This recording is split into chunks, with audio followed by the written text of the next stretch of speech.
Kulithalai MLA மாணிக்கம் திறந்து வைத்த அங்கன்வாடி மையத்தில் தேசிய கொடி மற்றும் தேசிய தலைவர்கள் பெயர்களில் பிழைகள், கல்வியாளர்கள் பொதுமக்கள் அதிர்ச்சி கண்டும் காணாதது போல் இருந்த அதிகாரிகள்.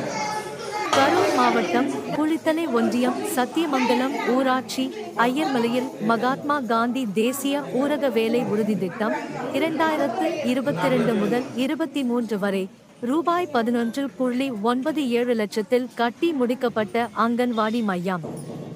வைகைநல்லூர் ஊராட்சி வையூபுதூரில் மகாத்மா காந்தி தேசிய ஊரக வேலை உறுதி திட்டத்தில் 2022 முதல் 23 வரை ரூபாய் 11.93 லட்சத்தில் கட்டப்பட்ட அங்கன்வாடி மையம் மற்றும் கீழக்குட்டப்பட்டியில் அண்ணா மறுமலர்ச்சி திட்டம் 2021 முதல் 22 வரை ரூபாய் 11.93 லட்சத்தில் கட்டப்பட்ட அங்கன்வாடி மையம் என 3 மையங்களை குளித்தலை எம்எல்ஏ மாணிக்கம் காந்தி ஜெயந்தி நாளான இன்று மகாத்மா காந்தி மற்றும் பேரறிஞர் அண்ணாவின் பெயரால் உருவாக்கப்பட்ட திட்டத்தில் கட்டப்பட்ட மையங்களை ரிப்பன் வெட்டி குத்து விளக்கு ஏற்றி துவக்கி வைத்தார்.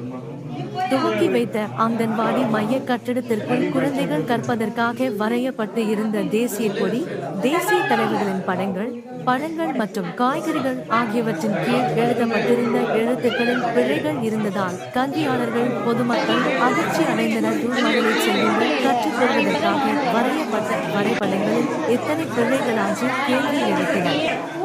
ஆனால் திறப்பு விழாவில் கலந்து கொண்ட குளித்தலை வட்டார வளர்ச்சி அலுவலர் விஜயகுமார், குளித்தலை வட்டார ஊட்டச்சத்து அலுவலர் வினோதினி ஆகியோர் அதனை கண்டும் காணாதது போல் இருந்தனர் என்பது குறிப்பிடத்தக்கதாகும்.